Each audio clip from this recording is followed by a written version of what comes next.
Molweni bantu basekhaya nanku THAMI akambongo umbuyiso ngaleza undima usondisa umvemnyama ozalwa komanzana okhumalo omtungwa omdletshe ngalomazwi ndithi welcome to the show State of the Arts with THAMI akambongo, brought to you by the Creative Passport. As you know, and those abafikayo we show in this show, we cover what is happening at the cultural and creative industry in South Africa and abroad. We invite guests to talk about their work, and in some episodes, I personally share my views on some of the burning issues that are happening in the cultural and creative industry in South Africa. We would like to encourage those who have not yet subscribed to our channel to please do so. We are almost 1,000 subscribers, and today, in celebrating us almost reaching 1,000, we have a special show for you.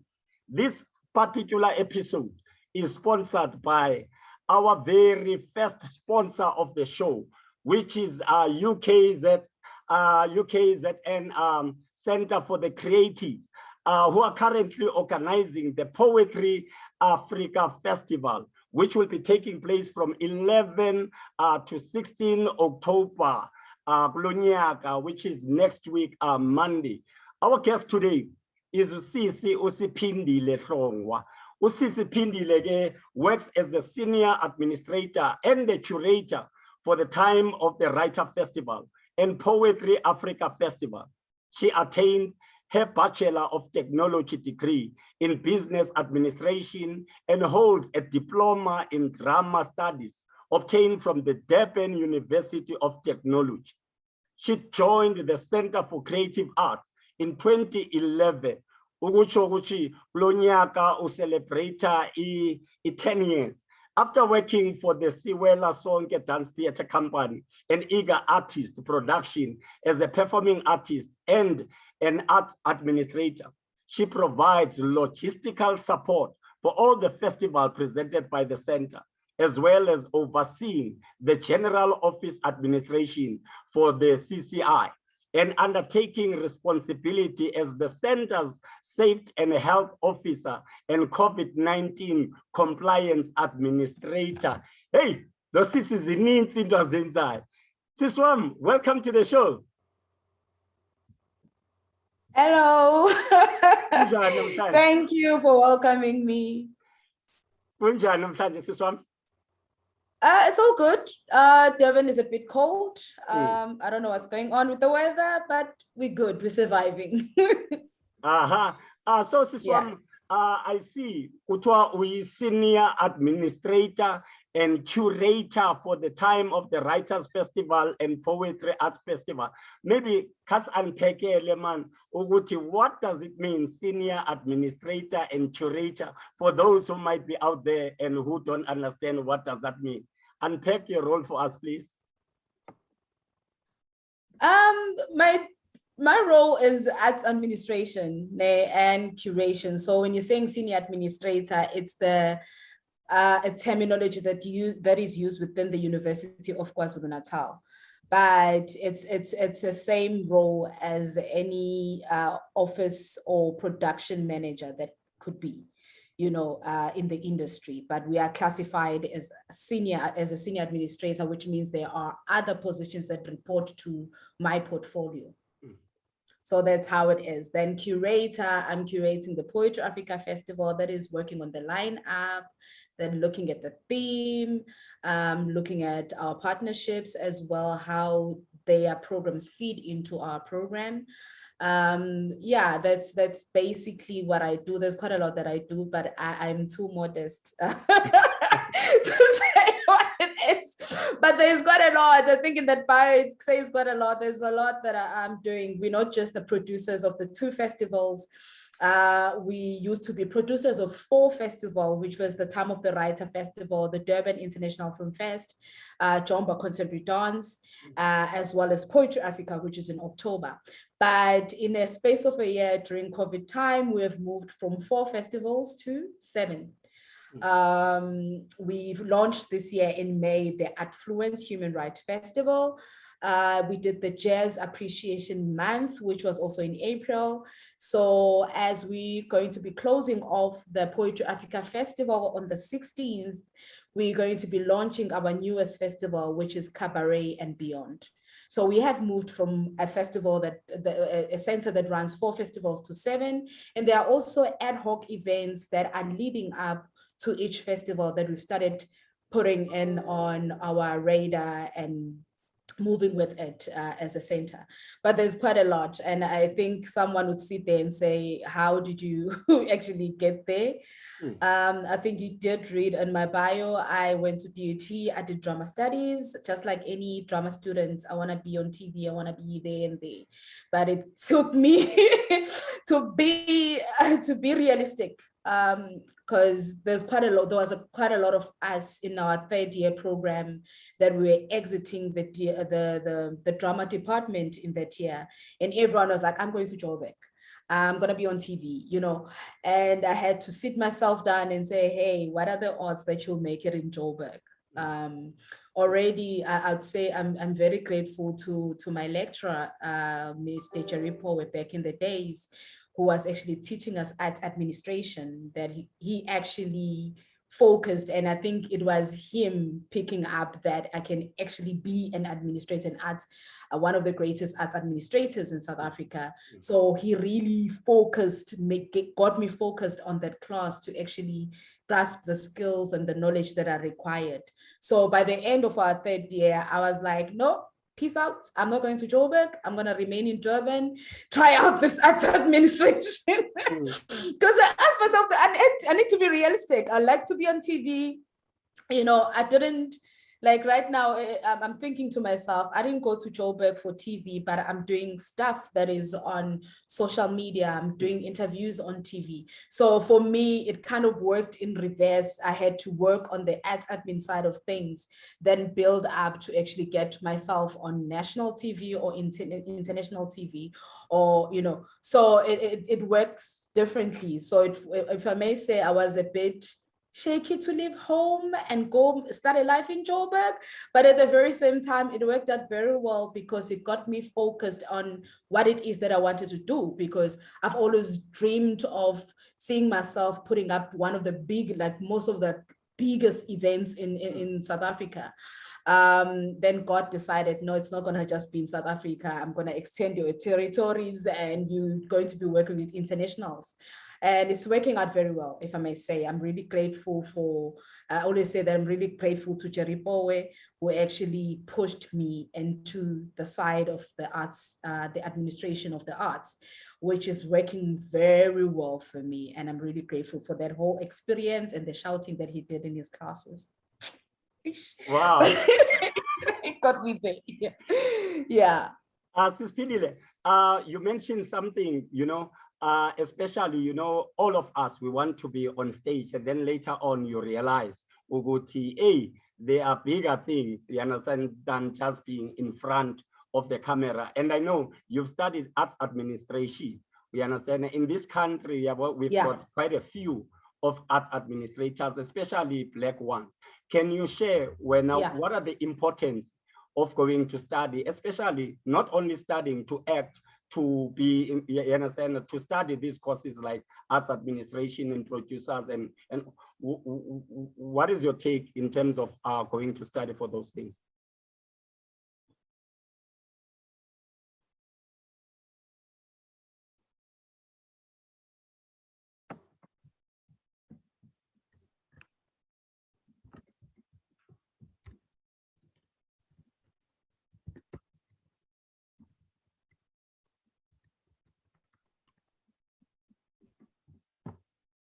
Siphindile.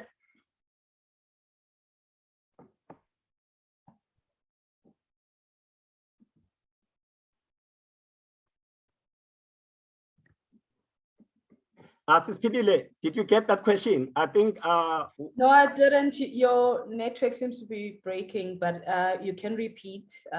Apologies. Benibuza ukuthi, what are the importance of going to study, like courses as far as arts administration and other, beyond just studying to be on stage and in front of camera? I think it's important. I know sometimes it's an argument within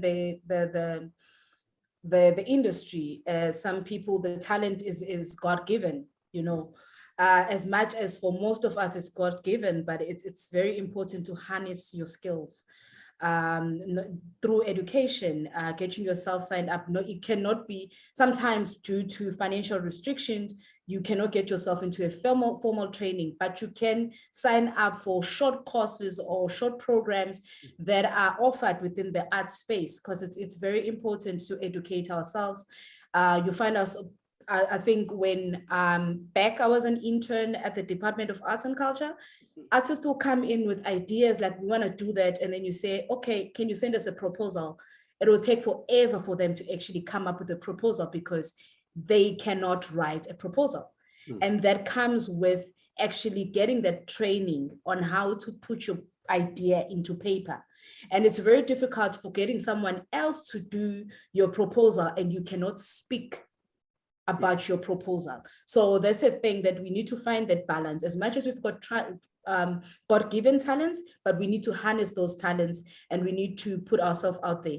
And the more a person actually opens his or her mind into education, that means that person can be able to knock at any door and sell the arts or sell the work that person is doing. So we do not want, I for one, do not encourage for people to actually restrict themselves.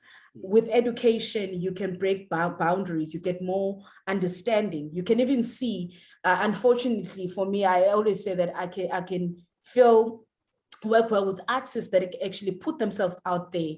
They get educated, not even looking for formal because it can be very expensive, but getting themselves into spaces and networking, getting all those trainings that require them to be the administrators that they want to be or the artists that they want to be. But you need to put yourself in spaces where you are constantly challenged. So that means you'll be able to manage your budget.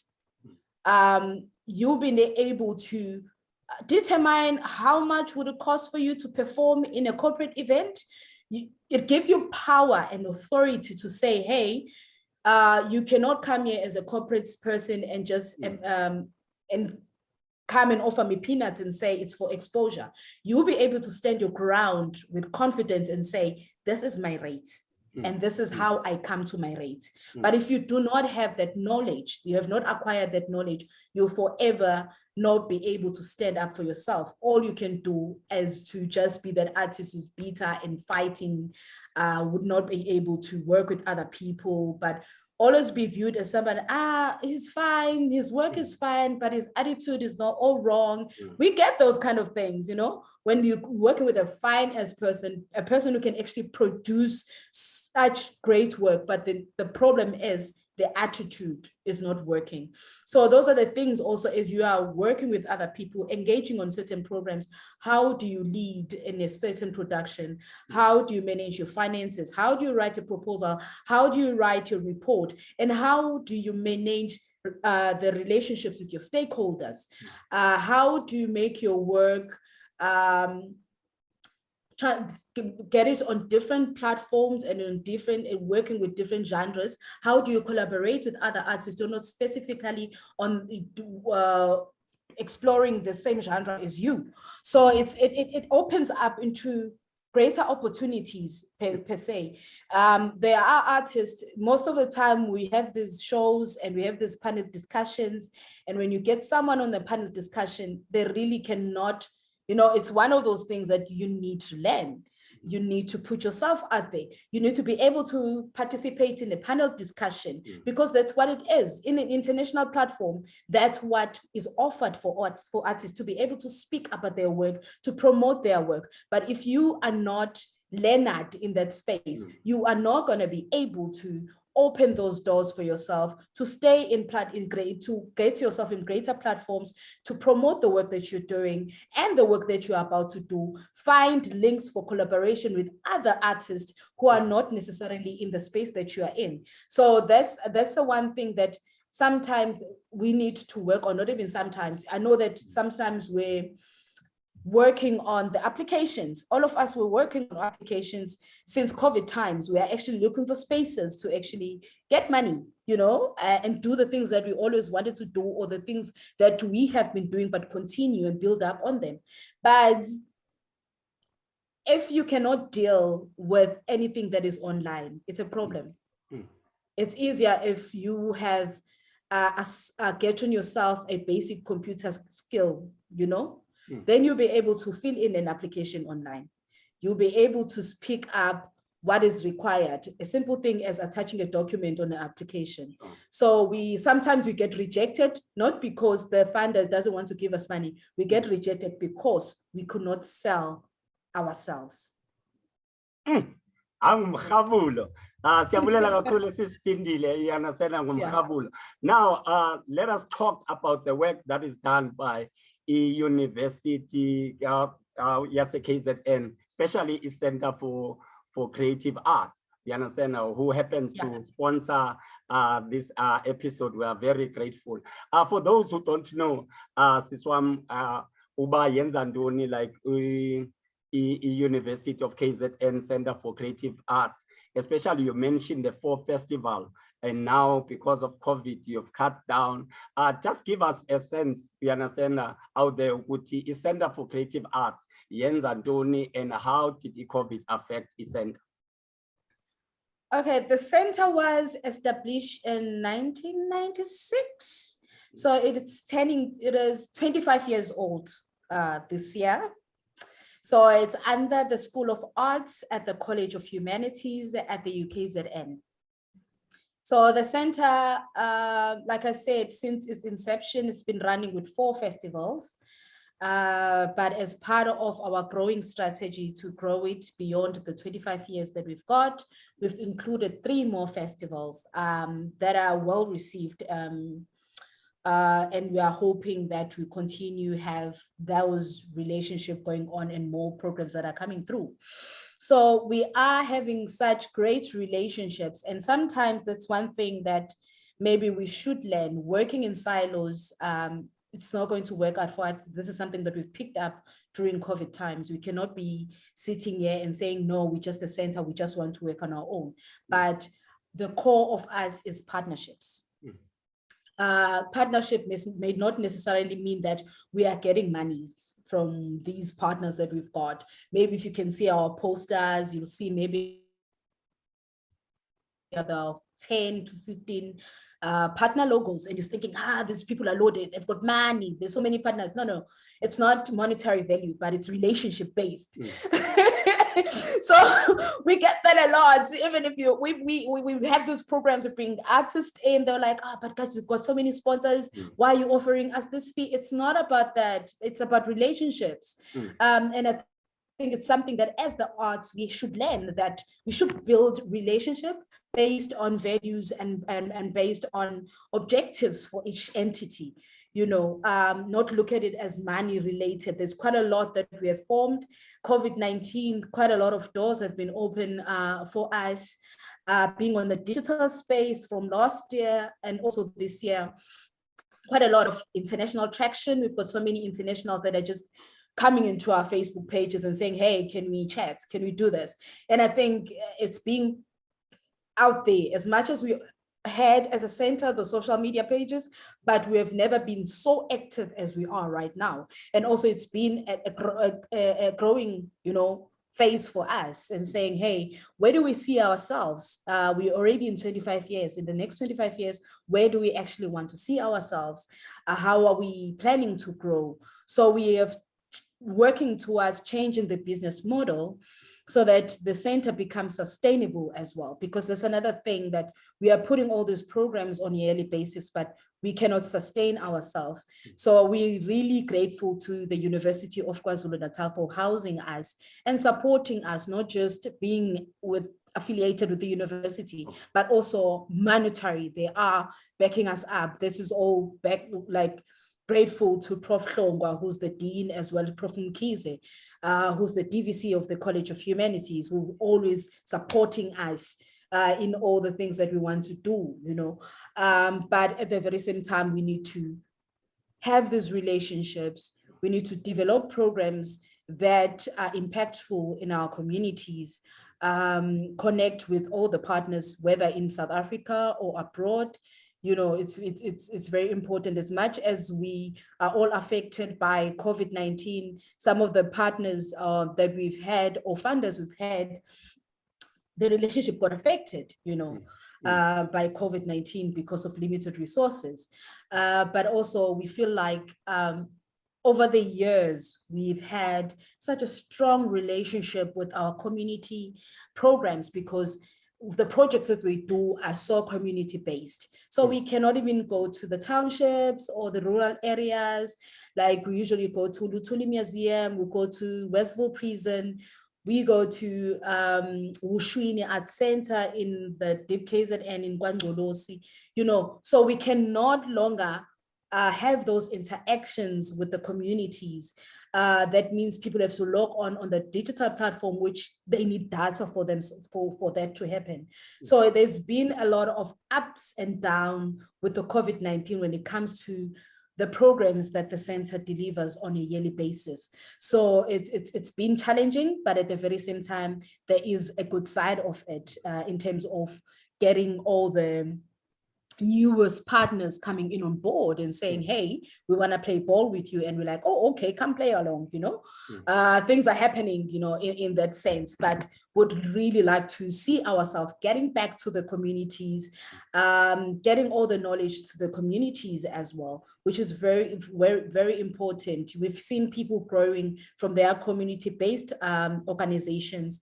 They come into our platforms, then they grow into the space. We're seeing them moving from one project to another, of which that's one thing that we want to see. We want to see the end product, we want to see people succeeding from what we have gave them. We've planted a seed, that seed grows. That's the most important thing that we are looking for, is to develop those communities, not just we're not about ticking boxes and saying, oh, okay, we've got townships, we've got the rural areas, we've got the urban area. It's not about ticking the box for us. For us, it's actually getting into the communities and making a difference. And now let's talk about the poetry, the Poetry Africa, the festival. Can you please tell us more about the festival and its history, when it started and how it started? It started before I even joined the center.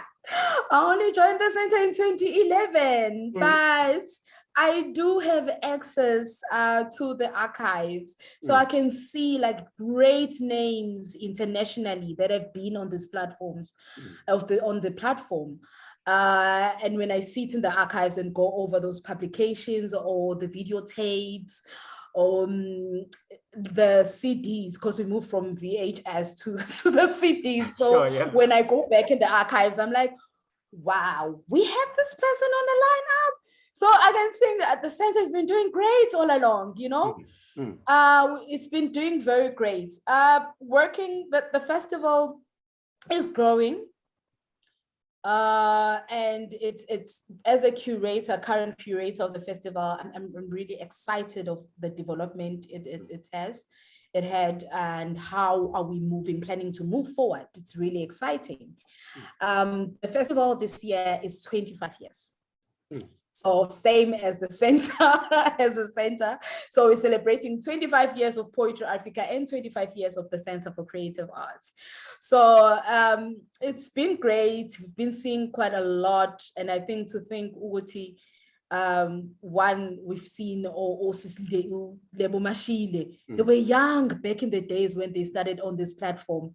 Sis Malik and Ndlovu, they were young when they started this one. But now it's like you're seeing all these people growing with the festival. They're coming back, they're giving us fresh perspective. They're coming with their works that are very, you know, it's refreshing, and you're like, okay, let me follow what they're doing.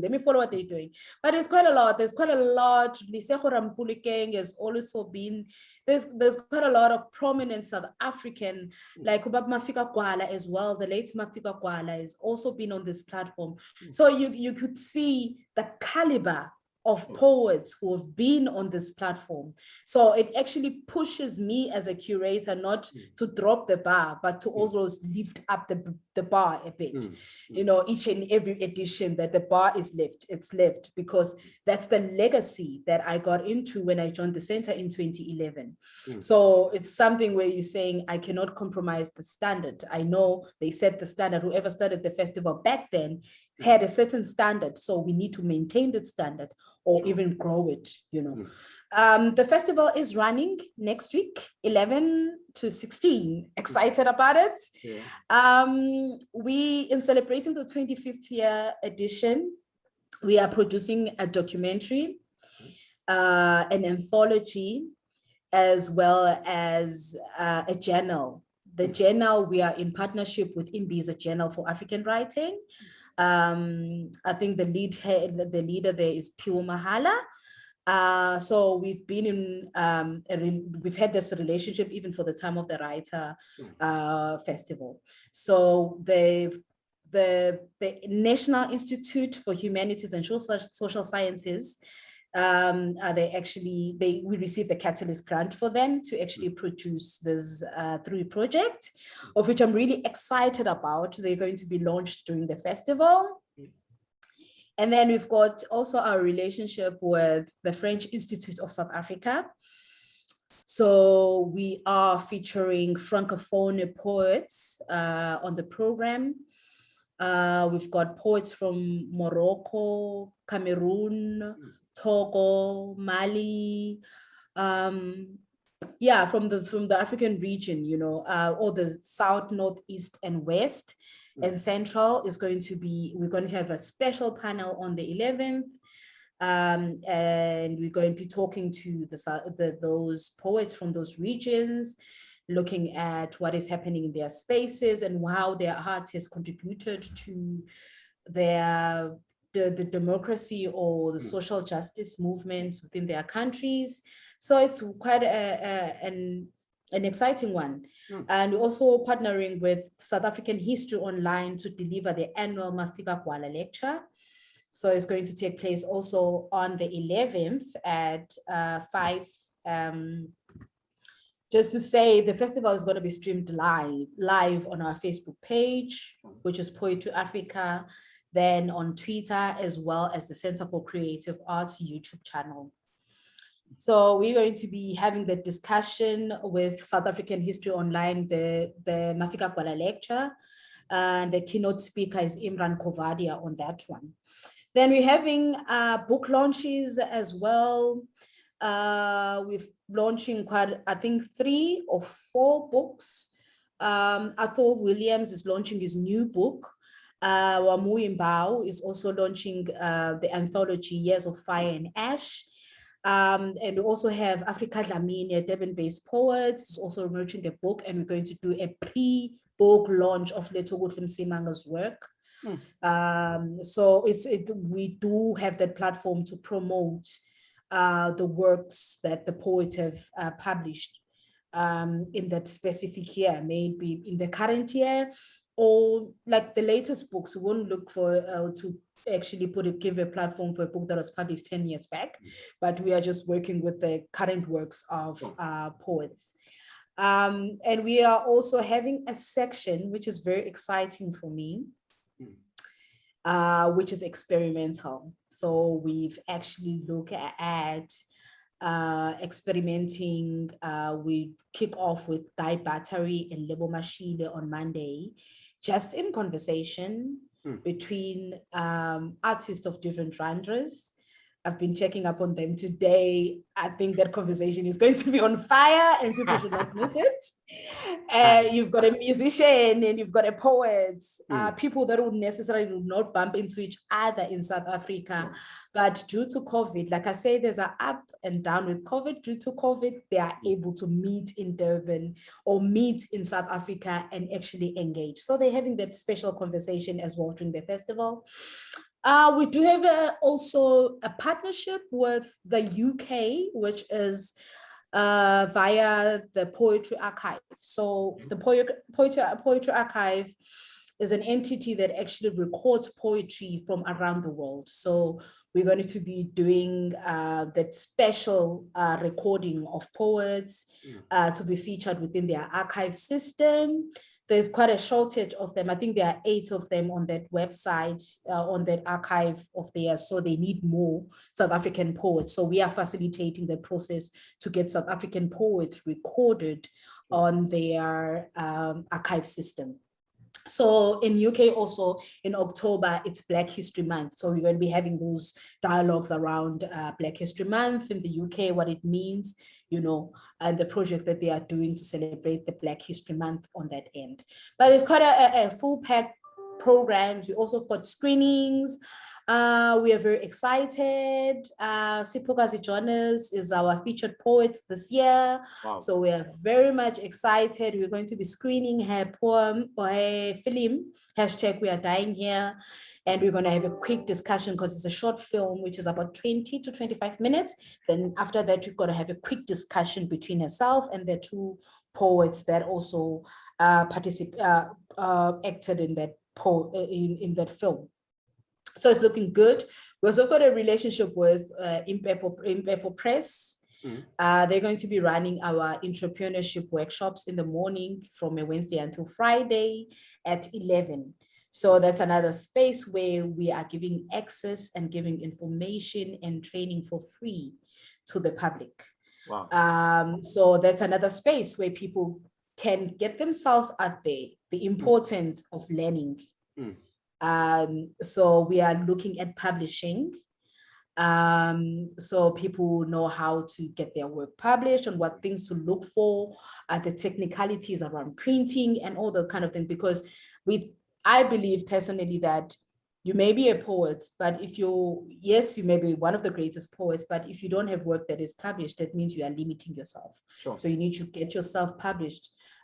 Because we need to get out your work out there. We need to sell your book so that there's another income stream for you, and also possibilities of getting your work translated. Sure. Because we do have, you know, other publishing firms are coming to South Africa looking for poets to publish new works, but poets are nowhere to be found to actually submit a manuscript. So we're going to be talking about that process in the morning every day from Wednesday until Friday. So it's a 3 series that is offered by Impepo Press.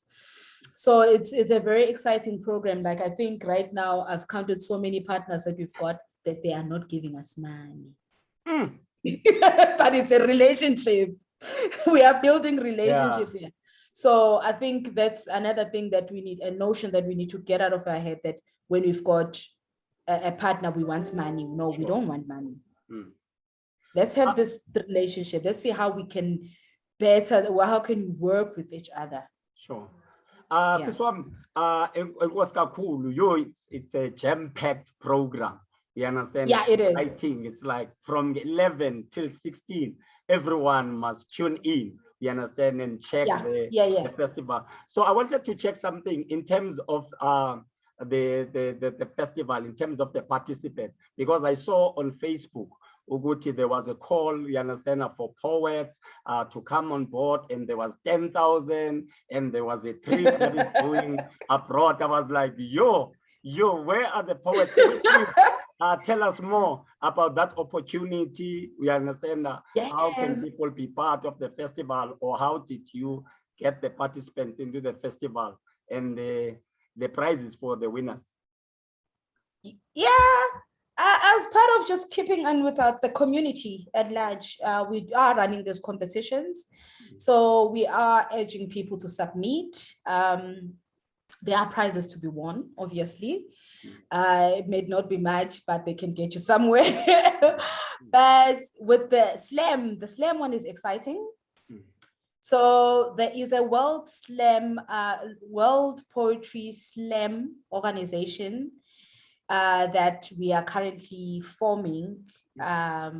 So Poetry Africa sits on that organization under the umbrella of the university. We sit on that, and we are offering this opportunity where the slam winner from the slam competition that we are running will get automatic entry into that world championship which is going to be in Brussels next year.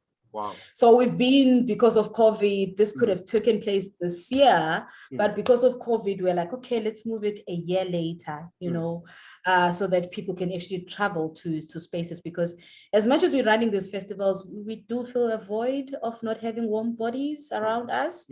You know, it's the atmosphere is all different now being on a digital space, but this is an opportunity for the slammers.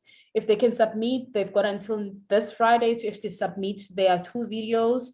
They can go on our website, which is poetryafrica.ukzn.ac.za, and get more information on the slam.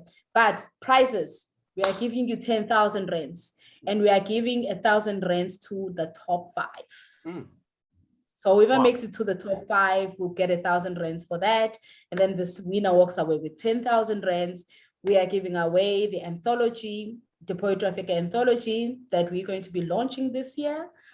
And we are also be taking the winner to Brussels in 2022 September. So it's an exciting opportunities that we've got. Even the schools and the open mic, you can still, there's cash prizes, as well as books that we're going to be offering the winners to take with. So it's an exciting platform, you know. We've been receiving quite a lot of entries. I feel sorry for the judges. I feel sorry. I feel sorry for them, the work that they have to you know, they have to push and get it through, so that we announce the winners. We'll be announcing the winners on Saturday. Okay. So at 5, so we'll be announcing all the winners, the open mic, the schools competition, as well as the slam jam competition. So, and also within competition, the open mic and the schools, there is an audience choice award. So we calling on people to vote for your favorite video, so that the poets actually get their recognition, you know. Wow. But it's all good, yeah. And we're taking people to Brussels. We're connecting people to the world. We are in international festivals, so we've got relationships. We know how to get people on the other side. So it will be a second time taking poets to COVID time. We did take fewer poets also to Brussels and Catalan as well. So we are going to be embarking on the journey once COVID-19 is a bit allowing us to actually travel. Then we will start on doing these exchange programs, because that's one of the objectives of the center, is to facilitate exchange programs, and that's what we're going to continue with. We've been doing it on a digital platform, but we need it's quite different from being in that space than being on a Zoom room on your couch at home. So we're wishing to be that platform again of connecting artists, you know, because they normally come. It's very encouraging to see poets or see artists to come to our festivals, and few years or few months later, you see they are collaborating, they've got a project that is going on. So it actually feels like, okay, we created that space for them to actually start up something, which is great. And this is something that I encourage. When you're in a space where you can actually grow yourself and grow your craft, it's very important that as artists, we do that, because I am an artist myself. It's just that shame, an administrator, but I'm slowly going back to the acting part of things, and it's going to work out fine. Yeah. Yeah. As you go, Siphindile, and to the poets out there, you understand the opportunity, now we understand, make sure you check out, you enter, and follow the festival. Siphindile, tell me something. Since the festival is from the 11th up until the 16th, so is it gonna be a jam-packed program every day, or can there are time slots about like Monday you can watch, so that we be prepared, you understand? See, as from 11 to 16, you know, you are sitting, you are watching a festival. How is it gonna work in terms of scheduling and times? The festival, as we're opening on the 11th at 11 in the morning. So our program from the 11th, the date, the 11th until the 16th, that the programs, we've got a program happening at 11. We've got a program happening at 1, which is the book launches. Then we've got more of a panel discussion around poetry at 3. Then at 5 as well, we've got the performances, like poets from all over the world. They just come in, they drop their poems, they'll be performing that night. And then at 7, we close off with experimental work. So from the Monday until Saturday, we've got 4 slots that people can choose to be part of. So there's 11, there's 1, there's 3, there's 5, oh, there's 7. Okay, that means there are 5 slots each day. So every 2 hours, you understand? Like 2 hours, we are on it, full 11 o'clock, you like Monday to Friday, 11 o'clock, there's something at 1 o'clock, you understand? So 2 hours, from 11 to 16, make sure you check out pages about the center to see the exciting stuff. And then Siswam, you mentioned something about in number, entrance. I understand about my part. Yeah, but obviously, you understand, because you are doing amazing work. What are your future plans? You understand, when you see like if Zabantu wants to be part of the festival, any future plans for the festival? Future plans. I've got future plans for the poets who actually submitted that work. Really, we need to look at the work. Like, I was shocked to look at the quality and how people actually engage with technology, because I think COVID actually has brought us to, confront technology. So it's really, for me, it was a thing of, if people can submit videos from their phones, but you could see there's a thought process in it. It wasn't a thing of just shooting themselves in front of the camera. There was a thought process into it. They were brought in, how they played along with technology, getting the musical part of it, the images into the work that they were doing. So that means that people are actually thinking the future now, because we're not going to go back to where we were before COVID. We only going to go stronger into the direction that the world is taking us into. So there's quite a lot of, we need to engage with the content and see what we can do. We've already started looking at anthologies. We started looking at poetry films. How can you, give access to those people who use technology? How can you use the poetry translated into different genres, like we are doing with dance, we are doing with film, we're also doing with animation. So it's quite a lot. How do you translate our work in different genres or spaces or technology? How do you use that, manipulate the technology to work on our best? But there are plans that are in place for what we have seen. It got us thinking to see what is out there and how can we meet the artist halfway to make this thing work for them and also work for us, because it's all about all of us benefiting in something that we are doing. So there are plans that we have that we will be sharing in the near future. Moving forward, we are having, like I said, we've got so many. Each and every festival, we're going to introduce something. We're going to introduce something that we have hidden under our sleeves. So keep following the festivals that we do. You'll see that there's quite a lot of transformation. Looking forward, we need to be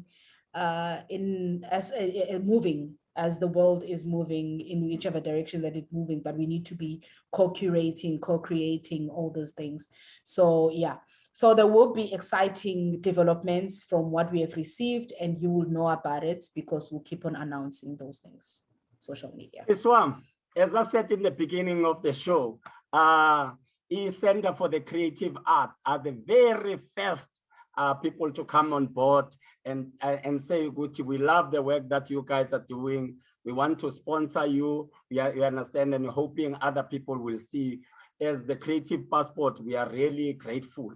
We understand for the support that you are giving us.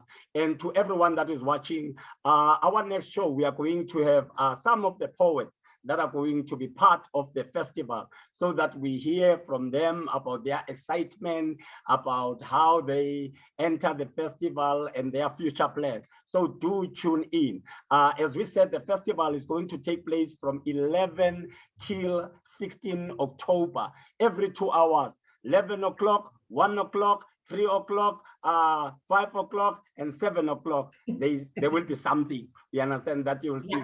This one, any closing remarks as you are finishing, you are doing your 25th anniversary. Ekudala.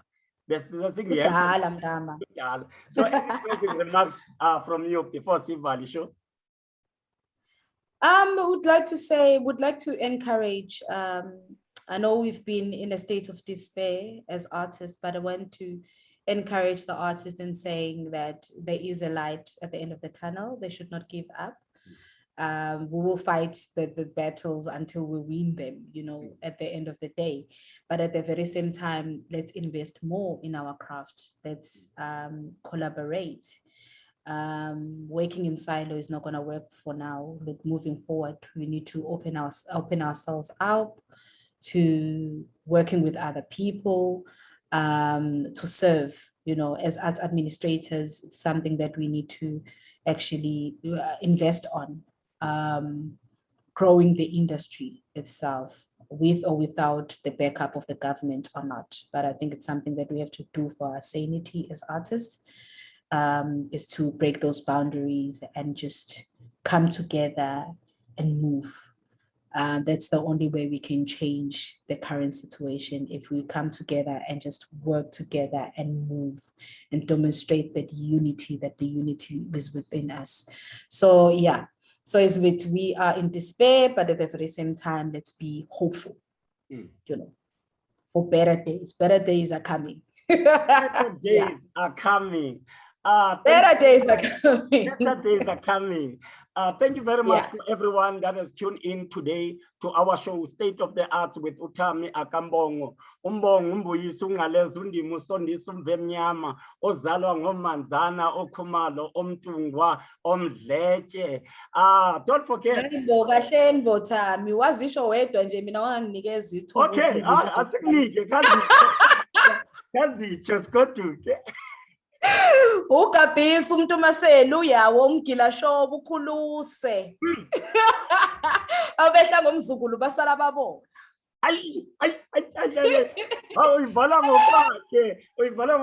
Thank you very much for everyone that has tuned in. Let's meet to the festival next week, 11 till 16 October. From me, THAMI Akambongo, salute. Thank you very much. We are out.